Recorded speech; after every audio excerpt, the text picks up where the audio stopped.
नमस्कार दोस्तों, मैं Dinesh Prasad, logical idea consultant OPC private limited का डायरेक्टर और moral group of companies Shri Rampur franchise का franchise manager, franchise guardian, franchise अभिभावक, फ्रेंचाइजी ऑनर, आप जो भी कह सकते हैं। दोस्तों, मैं आज आपके सामने एक ऐसे विषय को लेकर के उपस्थित हुआ हूँ।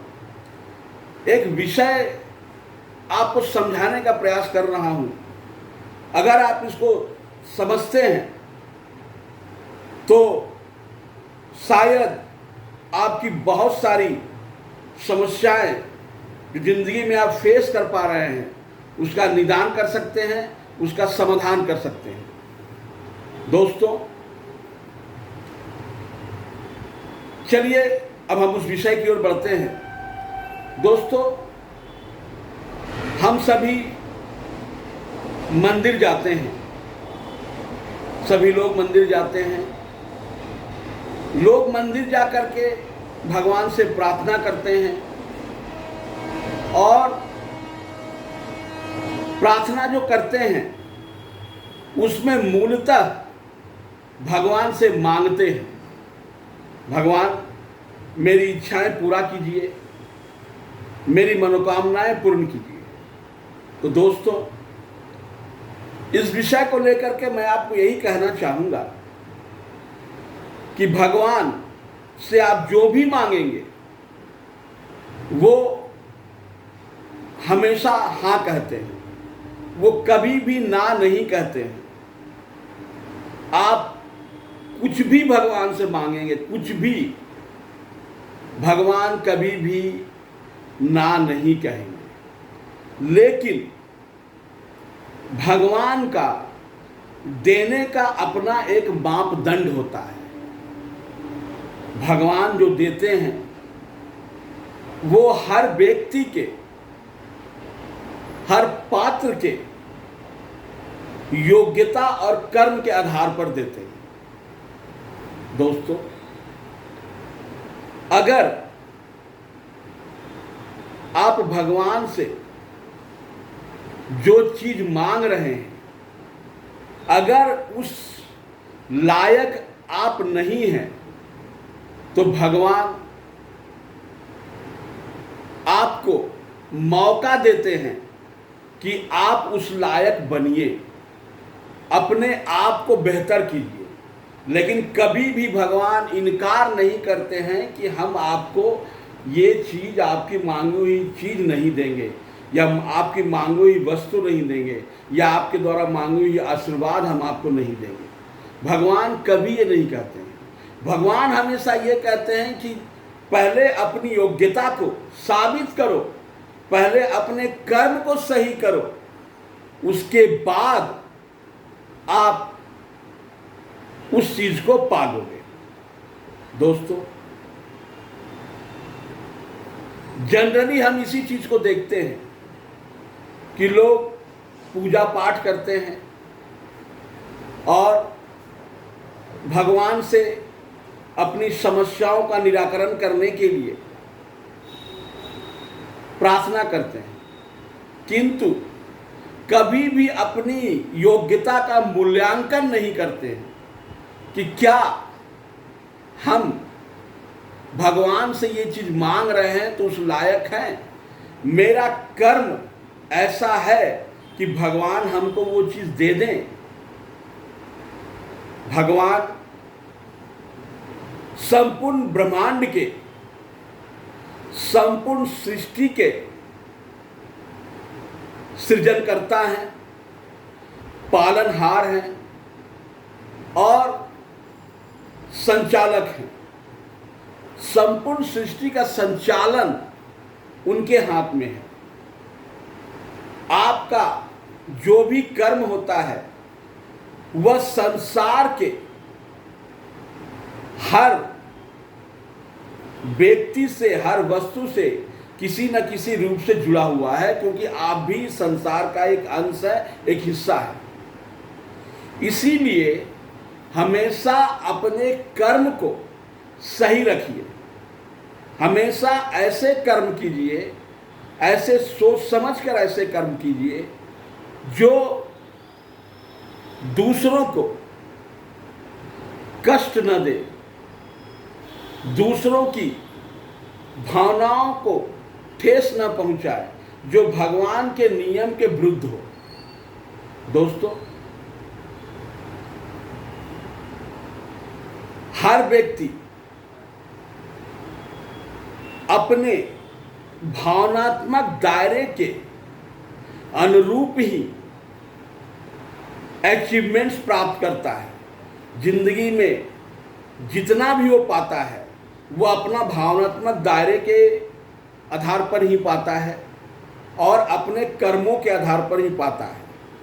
दोस्तों, अगर आपका भावनात्मक दायरा आप तक ही सीमित है तो आपको उतना ही मिलेगा जो आपके खुद की आवश्यकताओं को पूरा कर सके, जो कि खुद की आपकी भावना को संतुष्ट कर सके। अगर आप परिवार के लिए, आपका दायरा परिवार तक है तो परिवार तक आपके भावनात्मक दायराएं जाती है। अगर आपका भावनात्मक दायरा समाज के लिए है तो समाज तक आपकी भावनात्मक दायराएं जाती है। इस तरह देश, संपूर्ण सम्मान, संपूर्ण ब्रह्मांड तक लोगों की भावनात्मक धाराएं विस्तृत होती है। और जो जितना दूर तक अपनी भावनात्मक, जितना विस्तार कर लेता है अपनी भावनात्मक दायरा को, उसको उस हिसाब से प्राप्ति होती है। दोस्तों, बहुत सारे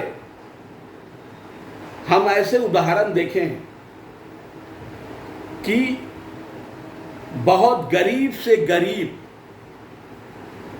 लोग भी अमीर बन जाते हैं। क्यों? और वो जो उनका अमीरी रहता है, जो धन संपदा रहता है, वो सदियों तक रहता है, पीढ़ी दर पीढ़ी रहता है। क्यों? क्योंकि उसने अपने दायरे से बहुत दूर, यानी कि अपने दायरे का इतना विस्तार कर लिया है, जिस दायरे तक लोगों को वो संतुष्ट कर पाता है, लोगों की आवश्यकताओं को पूर्ति कर पाता है, लोगों का भला कर पाता है। जितने लोगों का वो भला कर पाया, उतना लोगों से उसको रिटर्न मिलता है, उतने लोगों से उसको प्राप्ति होती है। जैसे मैं आपको एक उदाहरण देना चाहूँगा। मुकेश अंबानी जी ने जियो का लॉन्चिंग किया और लॉन्चिंग करने के बाद लगभग 1 साल तक लोगों को फ्री सर्विस दिया, डेटा फ्री दिया, कॉलिंग फ्री दिया, और उसके बाद चार्जेज लगाए।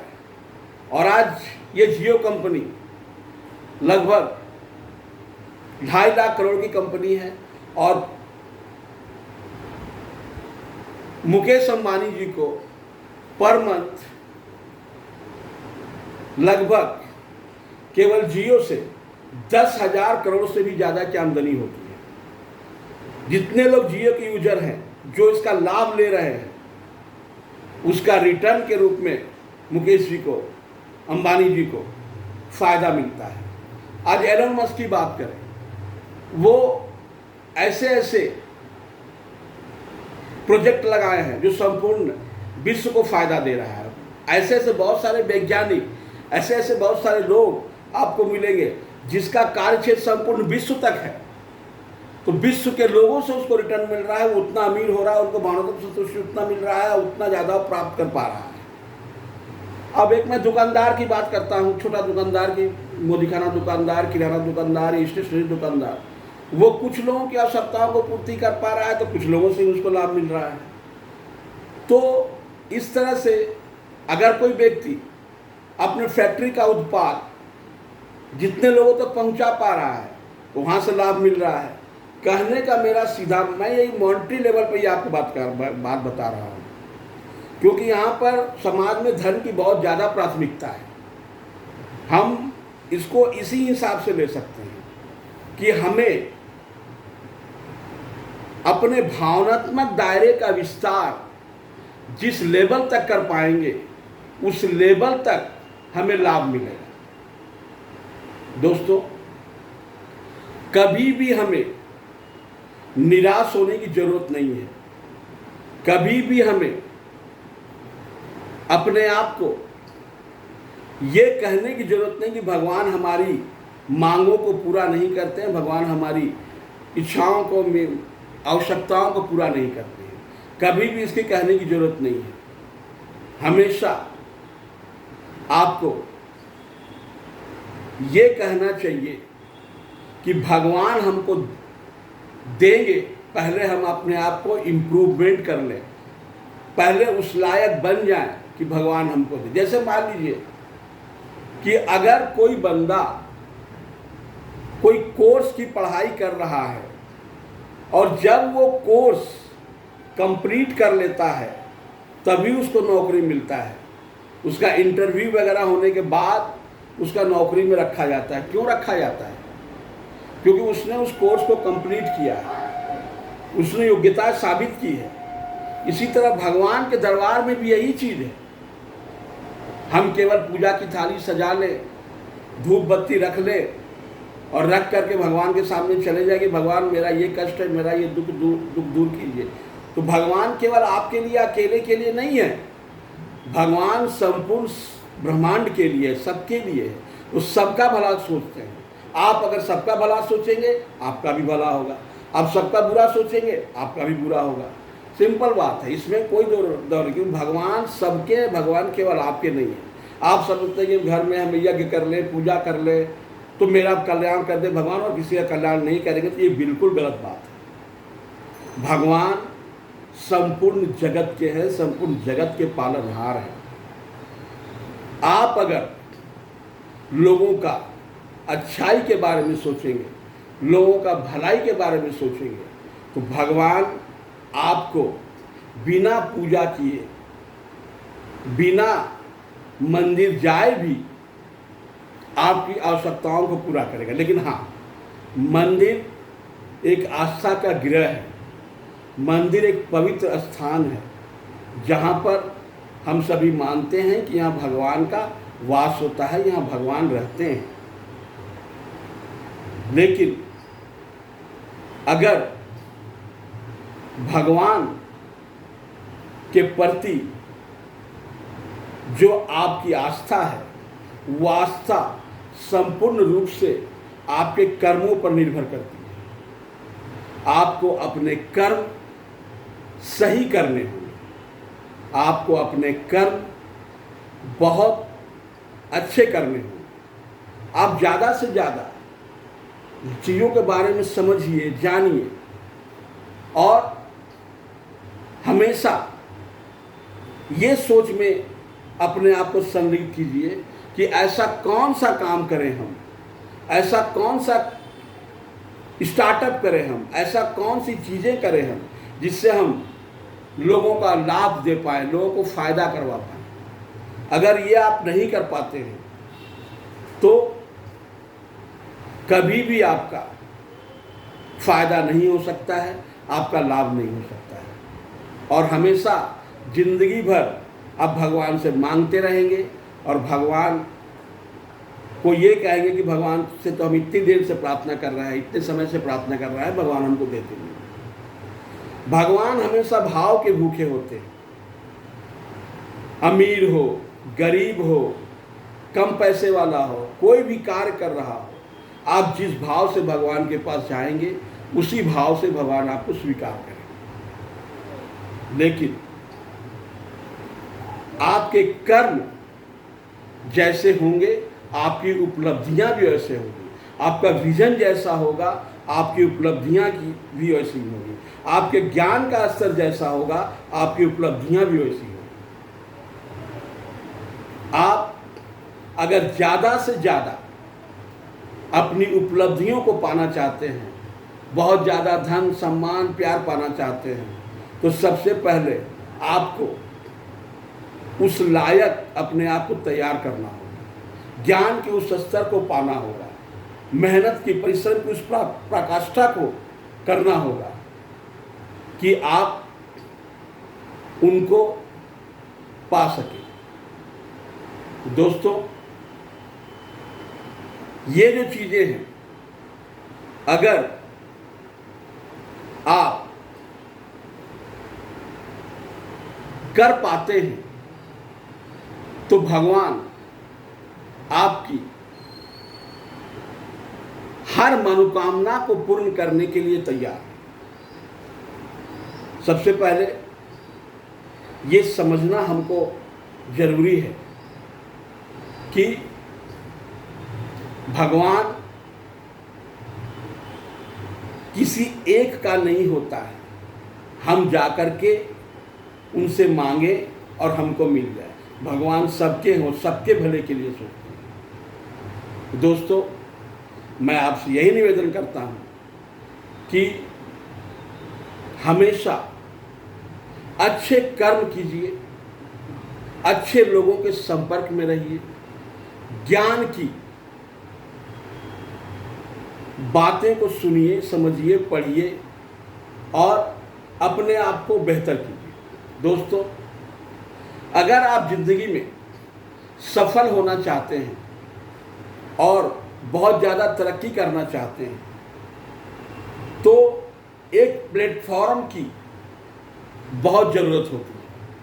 जैसे अगर आप कोई एक दुकान करना चाह रहे हैं, आप अगर कोई एक दुकान करना चाहते हैं तो वहाँ पूंजी का दरकार रहता है। एक आपको पहले आपको घर भाड़ा या दुकान एक भाड़ा लेना होगा या ऑनर खरीदना होगा, तब आप दुकान कर पाएंगे, तब जाकर के आप वहाँ पर अपना सेल करेंगे, तब आपको वहाँ से धन अर्जित होगा, आपको प्राप्ति होगा। तो दोस्तों, मैं आपको एक ऐसा प्लेटफॉर्म देने जा रहा हूँ जहाँ पर आपको जीरो इन्वेस्टमेंट से, आपको कोई इन्वेस्टमेंट नहीं लगेगा उसमें, और आप करोड़ों करोड़ों रुपया कमा सकते हैं। दोस्तों, मैं बात कर रहा हूँ मोरल ग्रुप ऑफ कंपनीज की, जहाँ पे लगभग ऐसे ऐसे लोग हैं जो इस संस्था से 100 करोड़ रुपए से भी ज़्यादा की अर्निंग कर चुके हैं। संस्था की शुरुआत हुई थी 2007 में और 2025 में आज ये संस्था 27 लाख लोगों का एक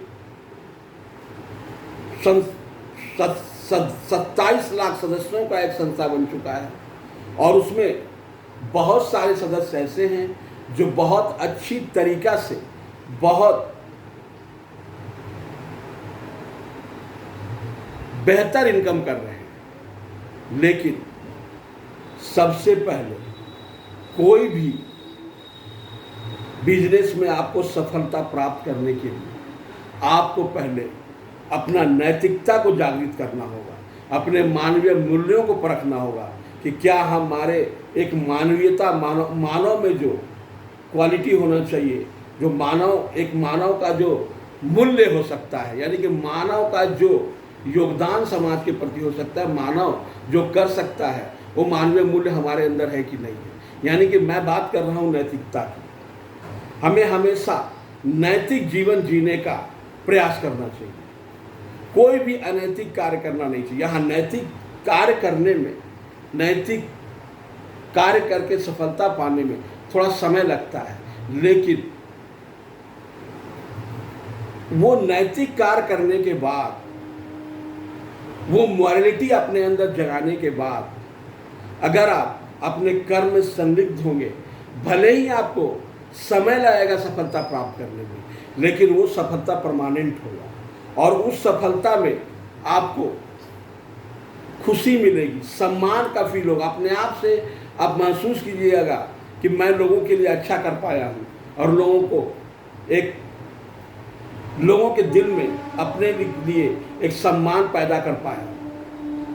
कोई भी काम आप करें, कुछ भी करें, सबसे पहले आपको नैतिकता का ख्याल रखना होगा कि कोई भी काम ऐसा न हो जो अनैतिक हो, यानी कि हमारे किए गए कार्यों के द्वारा किसी का नुकसान हो रहा या देश का समाज का नुकसान हो रहा, किसी का भी नुकसान हो रहा, ऐसा नहीं होना चाहिए। दोस्तों, हमेशा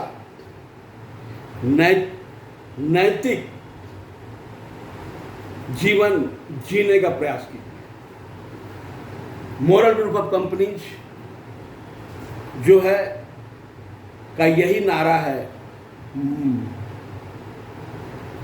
मोरल जगाना है, भारत बनाना है।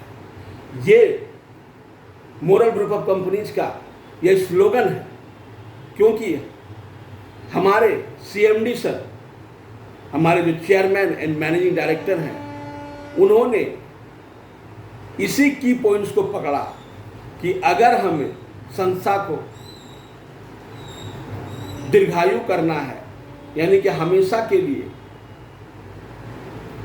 इसको अमर बनाना है, तो हमें हर कार्यकर्ता में नैतिकता पैदा करना होगा। मैं यहाँ देखा हूँ जिन कार्यकर्ताओं ने मोरल ग्रुप में नैतिकता को बरकरार रख के नैतिक कार्यों को करके आगे बढ़ने का प्रयास किया है, उनको सफलता मिली है और वो आगे बढ़ कर के जिंदगी में बहुत बड़ा अचीवमेंट कर चुके हैं। और जिन्होंने संस्था तो ज्वाइन कर लिया, लेकिन नैतिक मूल्यों का कोई डेवलपमेंट अपने अंदर नहीं किया, नैतिकता को समझा ही नहीं, मॉरलिटी को समझा ही नहीं, ऐसे लोग संस्था में बहुत पिछड़े हुए हैं और कुछ भी नहीं कर पा रहे हैं। अगर आप में नैतिकता जगाने का, मॉरलिटी जगाने का, मोरल जगाने का एक सोच पैदा होगा, एक जुनून पैदा हो जाएगा, तो आपको खुद ही ऐसे बहुत सारे रास्ते मिल जाएंगे जिन रास्तों पर चल करके आप सफलता पा सकते हैं। और वो रास्ता आपको मोरल ग्रुप कंपनीज में ही मिलेगा, क्योंकि मोरल ग्रुप कंपनीज में 50 से भी ज़्यादा कंपनियाँ हैं। इसमें बहुत सारे सेगमेंट्स हैं जो नेटवर्क मार्केटिंग सिस्टम से जुड़ा हुआ है। बहुत सारे आपको ऐसे रास्ते मिल जाएंगे। जैसे मैं लोगों को ट्रेनिंग देने के लिए, मैं लोगों को एजुकेट करने के लिए सेमिनार करवाता हूं और उस दिशा में आगे बढ़ रहा हूं। मेरा कंपनी का नाम है logical idea consultant OPC private limited. ये एक एजुकेशन बेस्ड कंपनी है और हम लोग सेमिनार करके लोगों को ट्रेनिंग देते हैं। और विशेषकर चूँकि मेरे पास मोरल ग्रुप ऑफ कंपनीज का फ्रेंचाइजी भी है, तो हम लोग मोरल ग्रुप ऑफ कंपनीज के बिजनेसेस के माध्यम से लोगों का आय बढ़ाने का प्रयास करते हैं और लोगों को जीवन को बेहतर करने का प्रयास करते हैं। इसी का ट्रेनिंग, और उस ट्रेनिंग में बहुत सारे नैतिक मूल्यों को भी रखा जाता है, क्योंकि सबसे पहले है मोरल जगाना है, भारत बनाना है। यानी कि हमारे ट्रेनिंग्स में आपको कैसे हम एक नैतिक जीवन जी पाएँ, कैसे एक सही जीवन हम जी पाएँ, उन चीज़ों को सामने रखा जाता है, लोगों को बताया जाता है कि आप तो व्यवसाय शुरू कर लेते हैं, आप कोई भी आप स्टार्टअप शुरू कर लेते हैं, लेकिन आप में अगर नैतिकता नहीं आती है तो आप सफल नहीं हो पाते हैं। तो सबसे पहले मोरल ग्रुप में ऐसी संभावनाएं हैं जहां आप करोड़ों करोड़ों रुपया की आमदनी कर सकते हैं, लेकिन सबसे पहले है आपके अंदर वो मॉरलिटी जगाना होगा, वो नैतिकता जगाना होगा, जो भगवान का ही दिया हुआ एक पथ है। अगर आप सही दिशा में काम करेंगे, सही सोच के साथ काम करेंगे, तो ही आप सफल हो सकते हैं। आपको चीज़ों को बहुत बुद्धिमत्ता से, तार्किक तरीके से, भावनात्मक दायरे का विस्तार करके, अपने तक सीमित न रह करके भावनात्मक दायरे का विस्तार करके सोचना पड़ेगा। अगर आप केवल अपने सीमित दायरे में रह करके चीज़ों को सोचेंगे तो कभी भी आपका नैतिकता जागृत नहीं हो पाएगा, आपकी मॉरलिटी डेवलप नहीं कर पाएगी।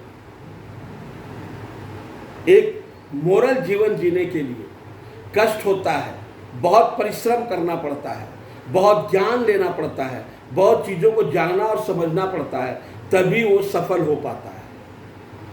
अगर बिना चीज़ों को जाने समझे अगर आप किसी चीज़ को आप करने जाएंगे तो कभी भी आप सफल नहीं हो पाएंगे।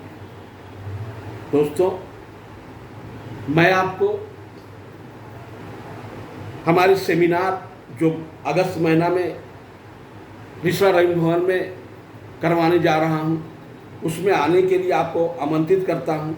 मोरल ग्रुप को समझने और जानने के लिए आमंत्रित करता हूँ और कैसे नैतिक जीवन जीते हुए आप जिंदगी में बहुत बड़ी उपलब्धियां प्राप्त कर सकते हैं, उनके बारे में आपको बताने और समझाने का प्रयास किया जाएगा। दोस्तों, हमेशा पॉजिटिव सोच के साथ आगे बढ़िए। कभी भी अपने आप को कमज़ोर मत समझिए, कभी भी आप अपने आप को शिथिल मत रखिए और ज़िंदगी में हमेशा हर चीज़ों को जानने और समझने का प्रयास कीजिए और ज़िंदगी को बहुत खूबसूरत नज़रिए से देखिए कि ज़िंदगी बहुत ही खूबसूरत है, बहुत ही अच्छा है और ज़िंदगी को अपने हिसाब से जीने के लिए हमें सबसे पहले अपने ज्ञान के स्तर को हमको बढ़ाना होगा, ज्ञान के लेवल को बढ़ाना होगा। तो आइए हम आपको अपने ट्रेनिंग क्लास में आमंत्रित करते हैं, हम अपने सेमिनार में आमंत्रित करते हैं और हमारे सेमिनार में आकर के आप नैतिक मूल्यों को समझते हुए अपने व्यवसाय को आगे बढ़ाइए। व्यवसाय के लिए प्लेटफॉर्म हम आपको देंगे, इसमें किसी तरह की कोई पूंजी की आवश्यकता नहीं है, केवल नॉलेज लीजिए, परिश्रम कीजिए और अपने आप को आगे बढ़ाइए। धन्यवाद।